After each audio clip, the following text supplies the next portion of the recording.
75 ಇಸ್ವಿಯಲ್ಲಿ ಅಧಿಕೃತವಾಗಿ ಎಲ್ಲ ರಾಷ್ಟ್ರಗಳು ಕೂಡ ಮಾರ್ಚ್ 8ನೇ ತಾರೀಕನ್ನು ಮಹಿಳಾ ದಿನಾಚರಣೆ ಅಂತ ಆಚರಣೆ ಮಾಡಬೇಕು ಅಂತೇಳಿ ಅಧಿಕೃತವಾಗಿ ಘೋಷಣೆ ಮಾಡ್ತಾರೆ 1975 ಇಸ್ವಿ.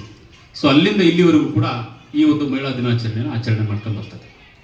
ಸೊ ಒಂದು ಕಾಲದಲ್ಲಿ ಯೋಚನೆ ಮಾಡ್ತಿದ್ವಿ ಏನಂತ, ಮಹಿಳೆ ಅಂದರೆ ಅಬಲೆ, ಅವಳು ಅಶಕ್ತಳು, ಅವಳಿಗೆ ಆ ಕೆಲಸ ಮಾಡೋಕ್ಕಾಗಲ್ಲ, ಸೊ ಈ ಕೆಲಸ ಮಾಡೋಕ್ಕಾಗಲ್ಲ, ಹೆಂಗಸರ ಕೈಲೆಲ್ಲ ಆಗುತ್ತೆ ಆ ಕೆಲಸ, ಯಾರೋ ಗಂಡಸರಿಗೆ ಹೇಳಿ ಕೆಲಸ. ಸೊ ಈ ಥರದ ಒಂದು ಮನೋಭಾವನೆ ಇತ್ತು. ನಾವು ಚರಿತ್ರೆಯನ್ನು ತೆಗೆದು ನೋಡಿದ ಸಂದರ್ಭದಲ್ಲಿ ಅವಕಾಶಗಳು ಸಿಕ್ಕಿದ್ರೆ ತಾವು ಯಾರಿಗೂ ಕೂಡ ಕಡಿಮೆ ಇಲ್ಲ ಅಂತಕ್ಕಂಥದ್ದನ್ನು ಅನೇಕ ಮಹಿಳೆಯರು ಸಾಬೀತುಪಡಿಸಿರ್ತಕ್ಕಂಥದ್ದನ್ನು ನಾವು ನೋಡ್ತಿದ್ವಿ. ಸೊ ನಮ್ಮ ದೇಶನೇ ನಾವು ಒಂದು ಕಡೆ ಪೂಜನೀಯ ಭಾವನೆಯಿಂದ ನೋಡಬೇಕು ಅಂತ ಹೇಳ್ತಕ್ಕಂಥದ್ದು, ಇನ್ನೊಂದು ಕಡೆ ಅವಳಿಗೆ ಸ್ವಾತಂತ್ರ್ಯ ಕೊಡಬೇಡಿ, ಅವಳು ಮನೆ ಒಳಗಡೆ ಕೂಡಿ ಹಾಕಿ ಅಂತ ಹೇಳ್ತಕ್ಕಂಥದ್ದು ಒಂದು ಕಡೆ. ಸೊ ಇಂಥ ಒಂದು ಕಾಲಘಟ್ಟದಲ್ಲಿ ಬರೀ ನಮ್ಮ ದೇಶದಲ್ಲಿ ಮಾತ್ರ ಅಲ್ಲ, ಪ್ರಪಂಚದ ಬೇರೆ ಬೇರೆ ದೇಶಗಳಲ್ಲಿ ಮಹಿಳಾ ಪರ ಹೋರಾಟಗಾರರು, ಕೆಲವು ಮಹಿಳೆಯರು ಸಿಡಿದೆದ್ದು ನಮಗೂ ಕೂಡ ಸ್ವಾತಂತ್ರ್ಯ ಬೇಕು, ನಮಗೂ ಹಕ್ಕು ಬೇಕು, ನಮಗೂ ಕೂಡ ಬದುಕು ಹಕ್ಕಿದೆ, ನಮಗೂ ಎಲ್ಲ ರೀತಿಯಾಗಿರುವಂಥ ನಿರ್ಧಾರವನ್ನು ತೆಗೆದುಕೊಳ್ಳುವಂಥ ನಮಗೆ ಸ್ವಾತಂತ್ರ್ಯ ನಮಗೆ ಬೇಕು ಅಂತೇಳಿ ಸೊ ಮನೆಯಿಂದ ಬಂದು ಮಾತನಾಡಲಿಕ್ಕೆ ಪ್ರಾರಂಭ ಆಯಿತು. ಸೊ ಇದು ಮೊದಲ ಬಾರಿಗೆ ಪ್ರಾರಂಭ ಆಗಿದ್ದು ಅಧಿಕೃತವಾಗಿ ನ್ಯೂಯಾರ್ಕ್ ನಗರದಲ್ಲಿ ಕಾರ್ಖಾನೆಗಳಲ್ಲಿ ಕೆಲಸ ಮಾಡ್ತಿರ್ತಕ್ಕಂಥ ಮಹಿಳೆಯರು ತಮ್ಮ ಹಕ್ಕುಗಳಿಗೋಸ್ಕರವಾಗಿ, ತಮ್ಮ ವೇತನಕ್ಕೋಸ್ಕರವಾಗಿ, ಸಮಾನ ಕೆಲಸ ಸಮಾನ ಉದ್ಯೋಗಕ್ಕೆ ಸಮಾನ ಒಂದು ವೇತನ ಕೊಡಿ ಅಂತಕ್ಕಂಥ ಒಂದು ಚಳುವಳಿಯನ್ನು ಪ್ರಾರಂಭ ಮಾಡಿದ್ದು.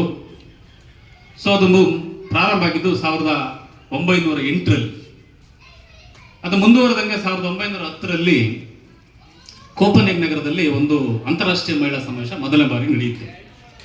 ಸೊ ಅದರಲ್ಲಿ ಮುಖ್ಯ ಅತಿಥಿಯಾಗಿ ಭಾಗವಹಿಸಿರ್ತಕ್ಕಂಥ ಆವತ್ತಿನ ಕಾಲದ ಬಹಳ ದೊಡ್ಡ ಸಮಾಜವಾದಿ ನಾಯಕಿ ಕ್ಲಾರಾ ಜೆಟ್ಕಿನ್ ಅಂತಕ್ಕಂಥವ್ರು ಮಾತಾಡ್ತಾ ಮಹಿಳೆಯರಿಗೆ ಏನೇನು ಸಮಾನತೆಗಳು ಬೇಕು, ಹಕ್ಕುಗಳು ಬೇಕು, ನಮಗೂ ಕೂಡ ಸ್ವಾತಂತ್ರ್ಯ ಬೇಕು, ನಾವು ಕೂಡ ಪುರುಷರಷ್ಟೇ ನಮಗೆ ಅವಕಾಶಗಳು ಬೇಕು ಅಂತೇಳಿ ಮಾತಾಡ್ತಾ ಮಹಿಳಾ ದಿನಕ್ಕೋಸ್ಕರ ಒಂದು ವಿಶೇಷವಾದಂಥ ದಿನವನ್ನು ರಾಷ್ಟ್ರಮಟ್ಟದಲ್ಲಿ ಅಂತಾರಾಷ್ಟ್ರೀಯ ಮಟ್ಟದಲ್ಲಿ ನಿಗದಿ ಮಾಡಬೇಕು ಅಂತಕ್ಕಂಥ ಒಂದು ಬೇಡಿಕೆಯನ್ನು ಇಡ್ತಾರೆ.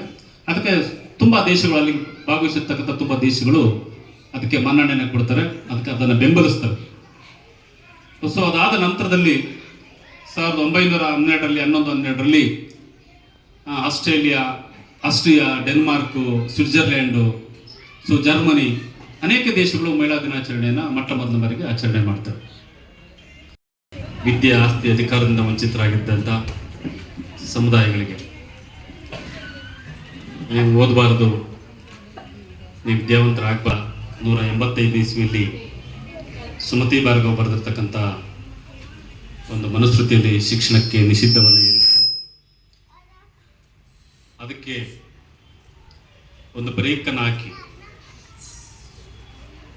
ಎಲ್ಲರೂ ಕೂಡ ಶಿಕ್ಷಣವನ್ನು ಕಲಿಬೇಕು, ಅದರ ಅನಿವಾರ್ಯತೆ ಇದೆ ಅಂತಕ್ಕಂಥ ಒಂದು ಕ್ಷುದ್ರಾತಿಸ್ವರ್ಗ ವರ್ಗಗಳಿಗೆ, ಅದರಲ್ಲೂ ಅಸ್ಪೃಶ್ಯ ಹೆಣ್ಣು ಮಕ್ಕಳಿಗೆ ಹೆಚ್ಚು ಶಿಕ್ಷಣದ ಮಹತ್ವದ ಬಗ್ಗೆ ತಿಳಿಸಿಕೊಟ್ಟಿರ್ತಕ್ಕಂಥ, ಸ್ವತಃ ಶಾಲೆಯನ್ನು ತೆರೆದು ಮನುವಾದಕ್ಕೆ ಸೆಡ್ಡು ಹೊಡೆದು ನಮ್ಮೆಲ್ಲ ಹೆಣ್ಣು ಮಕ್ಕಳಿಗೆ ಅಕ್ಷರ ಜ್ಞಾನವನ್ನು ಬೋಧಿಸಿರ್ತಕ್ಕಂಥ ವಿದ್ಯಾದಾತೆ ಮಾತೆ ಸಾವಿತ್ರಿಬಾಯಿ ಫುಲೆ ಅವ್ರನ್ನ ನಾವು ನೆನಪು ಮಾಡ್ಕೊಳ್ತಾ ಇವತ್ತು ಚನ್ನರಾಯಪಟ್ಟಣದಲ್ಲಿ ಅಂತಾರಾಷ್ಟ್ರೀಯ ಮಹಿಳಾ ದಿನಾಚರಣೆಯನ್ನು ಆಚರಣೆ ಮಾಡ್ತಾ ಇದ್ದೀವಿ. ಬಹುಶಃ ಎಲ್ಲದಕ್ಕೂ ಒಂದೊಂದು ದಿನಾಚರಣೆಗಳಿವೆ. ಇಂಥ ಒಂದು ಸಂದರ್ಭದಲ್ಲಿ ಮಹಿಳಾ ದಿನಾಚರಣೆಯ ಅಗತ್ಯತೆ ಏನಿತ್ತು, ಇದರ ಒಂದು ಚಾರಿತ್ರಿಕ ಹಿನ್ನೆಲೆ ಏನು, ಯಾವ ಕಾಲದಿಂದ ಇದು ಅಧಿಕೃತವಾಗಿ ಆಚರಣೆ ಮಾಡ್ತಿದ್ದಾರೆ, ಯಾರು ಆಚರಣೆ ಮಾಡ್ತಿದ್ದಾರೆ, ಇದನ್ನು ಯಾಕೆ ಮಾಡಬೇಕು ಅಂತೇಳಿ ಈ ಸಂದರ್ಭದಲ್ಲಿ ಒಂದು 10-15 ನಿಮಿಷಗಳ ಕಾಲ ನಾವು ಚರ್ಚೆ ಮಾಡೋಣ. ಮಹಿಳೆಯರ ಸ್ಥಿತಿಗತಿಗಳು ಹೆಂಗಿದಾವೆ ಇವತ್ತಿನ ದಿನಮಾನಗಳಲ್ಲಿ?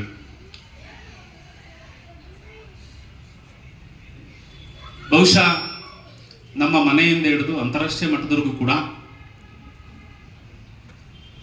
ಮಹಿಳೆಯರ ವಿಚಾರಕ್ಕೆ ಬಂದಂಥ ಸಂದರ್ಭದಲ್ಲಿ ಇಡೀ ಸಮಾಜ ಅವರನ್ನು ಯಾವ ರೀತಿ ನೋಡಲಾಗ್ತಿದೆ. ಇವತ್ತಿನ ಒಂದು ದಿನದಲ್ಲಿ ಮಹಿಳೆಯರ ಕಷ್ಟ ಸುಖಗಳು, ಅವರ ಸಾಧನೆಗಳು, ಅವರ ಮುಂದುಗಳಿರ್ತಕ್ಕಂಥ ಸವಾಲುಗಳು, ಅವರ ದುಃಖ ದುಮ್ಮಾನಗಳು, ಆ ಸಮಸ್ಯೆಗಳಿಗೆ ಕಂಡುಕೊಳ್ಳಬೇಕಾದಂಥ ಪರಿಹಾರವನ್ನು ಇಂಥ ಒಂದು ಸಂದರ್ಭದಲ್ಲಿ ಚರ್ಚೆ ಮಾಡಬೇಕಾಗಿದೆ. ಆ ಮುಖಾಂತರವಾಗಿ ಭಾಳ ಸಣ್ಣಕ್ಕೆ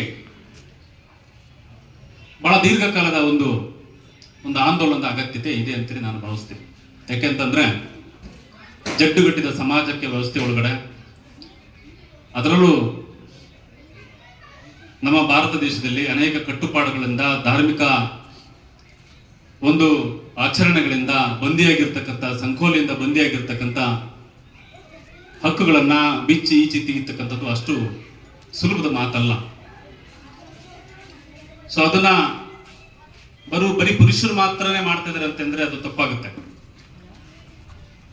ಯಾವುದೇ ಒಂದು ಮಹಿಳೆಯ ಶೋಷಣೆ ಕೇವಲ ಪುರುಷ ವರ್ಗದಿಂದ ಮಾತ್ರ ನಡೀತಿದೆ. ಮಹಿಳೆಯರ ಶೋಷಣೆ ಮಹಿಳೆಯರಿಂದ ನಡೆಯಲ್ಲ. ಮಹಿಳೆಯರ ಹಕ್ಕುಗಳಿಗೋಸ್ಕರ ಎಲ್ಲಾ ಮಹಿಳೆಯರು ನಿಂತ್ಕೋತಾರೆ. ಮಹಿಳೆಯರಿಗೆ ತೊಂದರೆ ಆದ ಸಂದರ್ಭದಲ್ಲಿ ಎಲ್ಲರೂ ಕೂಡ ಒಟ್ಟಾಸೆಯಾಗಿ ನಿಂತ್ಕೋತಾರೆ ಅಂತಕ್ಕಂಥದ್ದು ತಪ್ಪಾಗುತ್ತೆ. ನಾವು ಬಹಳ ಸೂಕ್ಷ್ಮವಾಗಿ ಆಳಕ್ಕಿಳಿದು ನೋಡಿದ ಸಂದರ್ಭದಲ್ಲಿ ಮಹಿಳೆಯರು ಮಾತ್ರ ಶೋಷಣೆ ಮಾಡ್ತಿದಾರ ಅಂತೇಳಿ ನಾವು ಆಲೋಚನೆ ಮಾಡಿದ್ರೆ ಇಲ್ಲ. ಪುರುಷರ ಪಾತ್ರ ಬಹಳ ದೊಡ್ಡದಿರ್ಬೋದು. ಮಹಿಳೆಯನ್ನ ಶೋಷಣೆ ಮಾಡ್ಬೇಕಂತ ಸಂದರ್ಭದಲ್ಲಿ ಪುರುಷರ ಪಾತ್ರ ಬಹಳ ದೊಡ್ಡದಿರ್ಬೋದು. ನಾನು ಇಲ್ಲ ಅಂತ ಹೇಳಲ್ಲ, ಅದನ್ನ ಕಡೆಗಣಿಸಲ್ಲ.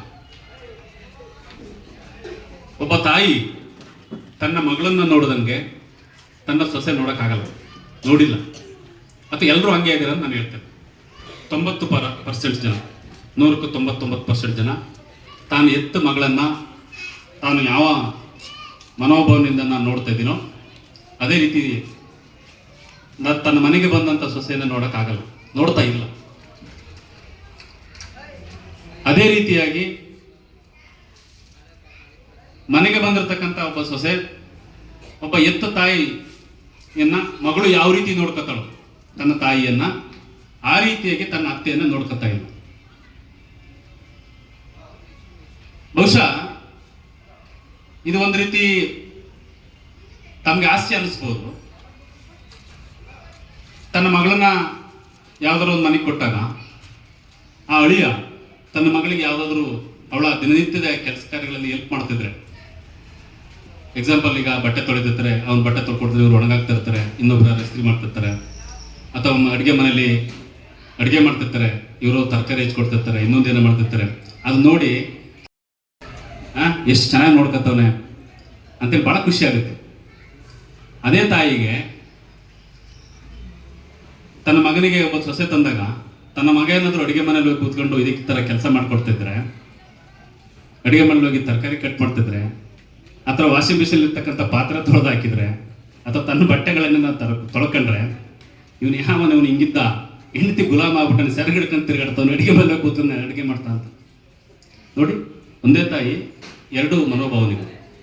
ಸೊ ಈ ಮನೋಭಾವನೆ ಏಕೈಕಿ ಬಂದಿದ್ದಲ್ಲ. ಇದು ನಮ್ಮ ಪೂರ್ವ ಕಾಲದಲ್ಲಿ ನಮ್ಮ ಧರ್ಮಶಾಸ್ತ್ರಗಳನ್ನ ನೋಡಿದ ಸಂದರ್ಭದಲ್ಲಿ ಎತ್ರ ನಾರ್ಯಸ್ತು ಪೂಜ್ಯಂತೆ ರಮಂತೆ ತತ್ರ ದೇವತಾ ಅಂತ ಹೇಳ್ತಾರೆ.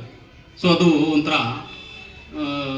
ಇದು ನನಗೆ ಒಂದು ರೀತಿ ಶೋಗೋಸ್ಕರವಾಗಿ, ತೋರಿಕೆಗೋಸ್ಕರವಾಗಿ ಈ ಹೇಳಿಕೆಯನ್ನು ಕೊಟ್ಟರು ಅನ್ಸುತ್ತೆ. ಅಂದ್ರೆ ಎಲ್ಲಿ ಮಹಿಳೆಯರನ್ನ, ನಾರಿಯರನ್ನ ಪೂಜನೀಯ ಭಾವನೆಯಿಂದ ನೋಡ್ಲಾಗುತ್ತೋ ಸೊ ಅಲ್ಲಿ ದೇವತೆಗಳು ನೆಲೆಸ್ತಾರೆ.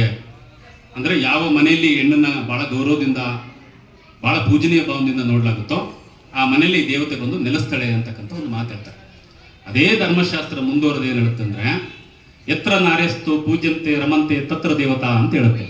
ಅಂದ್ರೆ ಸ್ತ್ರೀ ಸ್ವಾತಂತ್ರ್ಯಕ್ಕೆ ಯೋಗ್ಯಳಲ್ಲ, ಅರ್ಹಳಲ್ಲ ಅಂತ. ಅಂದ್ರೆ ಸ್ತ್ರೀ ಯಾವುದೇ ರೀತಿಯಾದಂಥ ಸ್ವಾತಂತ್ರ್ಯ ಕೊಡ್ತಕ್ಕಂಥದ್ದು ಅವಶ್ಯಕತೆ ಇಲ್ಲ. ಅವಳು ಏನಕ್ಕೆ ಸ್ವಾತಂತ್ರ್ಯ? ಹೆಣ್ಣು ಕೇವಲ ದಾಸಿಯಾಗಿಡಬೇಕು, ಮನೆಯಲ್ಲಿ ಕೆಲಸ ಮಾಡ್ಕೊಂಡು ಮಕ್ಕಳು ಇರ್ತಕ್ಕಂಥ ಒಂದು ಯಂತ್ರವಾಗಿ ಕೆಲಸ ಮಾಡ್ಕೊಂಡು ಒಂದು ದಾಸಿಯಾಗಿ ಇರಬೇಕು ಅಂತೇಳಿ ಧರ್ಮಶಾಸ್ತ್ರ ವಹಿಸುತ್ತೆ. ಅದು ನಾನು ನೀವು ಇಲ್ಲಿ ಕೂತಿರ್ತಕ್ಕಂಥವ್ರು ಮಾಡಿದ್ದಲ್ಲ. ಯಾಕೆ ಸ್ವಾತಂತ್ರ್ಯ ಅಂತ ಪ್ರಶ್ನೆ ಮಾಡುತ್ತೆ ಧರ್ಮಶಾಸ್ತ್ರ. ಸೊ ಅವಳು ಮಗುವಾಗಿದ್ದಾಗ, ಬಾಲಕಿಯಾಗಿದ್ದ ಸಂದರ್ಭದಲ್ಲಿ ತಂದೆ ತಾಯಿಗಳ ಆಶ್ರಯದಲ್ಲಿ ಬೆಳೀತಾಳೆ.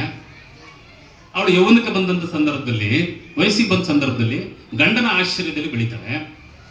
ಇನ್ನು ಮುಪ್ಪಾದಾಗ, ವಯಸ್ಸಿಗೆ ಬಂದಂತ ವಯಸ್ಸಾದ್ಮೇಲೆ, ಮುದುಕರಾದ್ಮೇಲೆ, ಮುದುಕಿ ಆದ್ಮೇಲೆ